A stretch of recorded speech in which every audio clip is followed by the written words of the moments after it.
that you have identified more information about who you're marketing to, who you want to market to. As we've talked about every time, this all needs to be filled out later. This is just a chance to get started and get something onto paper and give you some practice time of playing with these tools and with thinking about things in a different way. But now we're going to move on to goals and objectives. So remember the vision statement that we worked on in the first class, which was confounding for some of you because the difference between mission and vision is sometimes feels gray. So mission is what you do and how you do it and where you do it.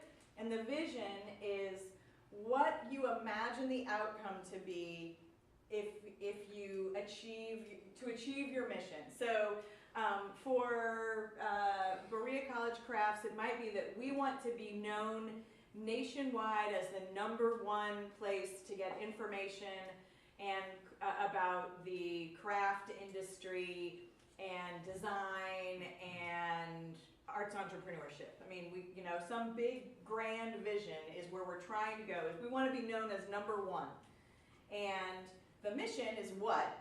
So that is that we make the crafts, that we are training students, that what else do we do? That we want to push design, and we want to draw attention to Appalachia in particular because it's where we are and where we serve. The history and techniques, all of that stuff. That's our mission. But the vision is that we want to be known as the #1. Let's just say that's what it is. That has not been approved by anyone. I approve this message. Wait, are we sick of that? So now you take that vision and you have to come up with some sub-goals.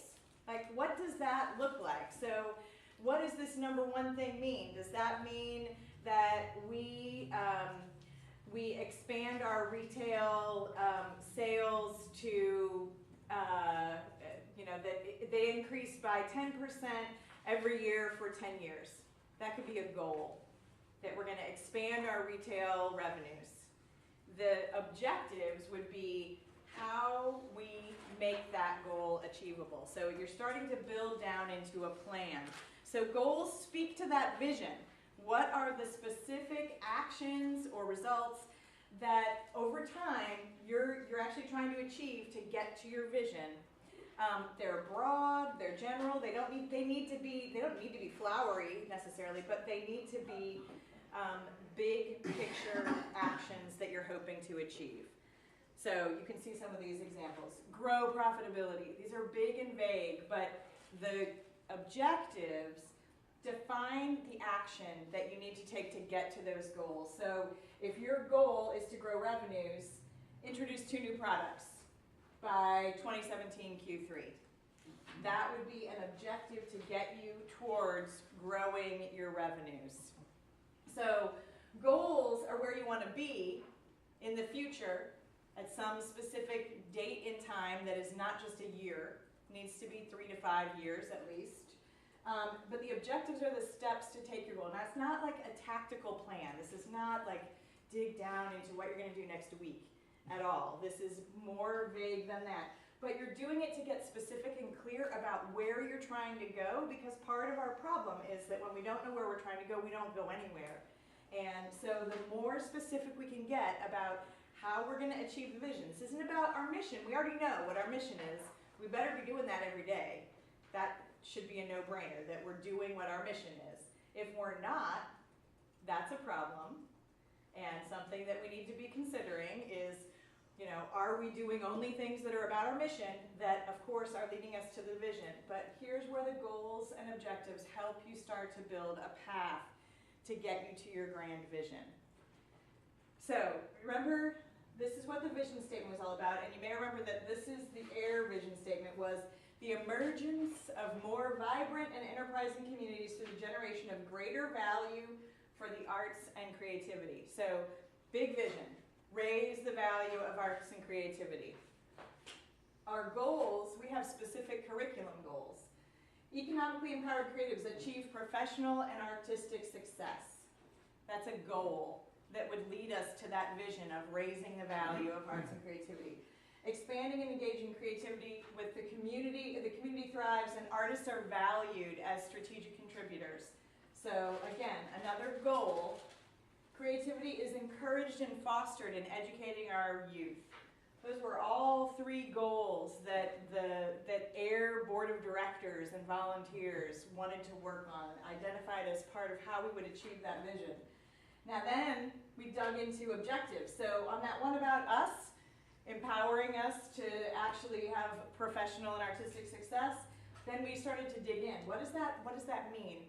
So it meant for us, creatives acquire non-art skills to enhance their creative expression and support their art making. It's what we're sitting in right now, is this kind of work that says, here's how we live our lives and can actually make a business out of this. Creatives have new opportunities like residencies, apprenticeships, internships, and visiting artists and mentoring programs. So again, that's leading towards that big goal of economically empowered creatives. This is the steps that we needed to take. Creatives have lifelong access to art and business skills, resources, and networks, including coaches and mentors. So all of these things were what we had to work on. So you can imagine there's like a whole list of tasks underneath all of these, but we knew that these were the objectives that led to the goal that led to the vision.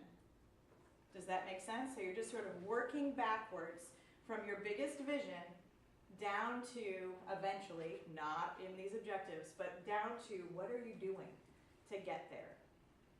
Does that make sense? Sort of? Enough? So let's try doing one of these together. So imagine that we all want to increase sales by 1%.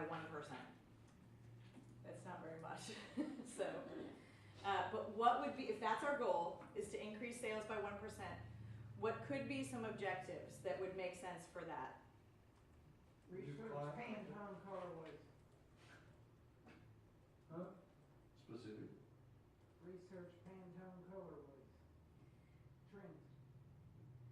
So, research. Yeah. Research?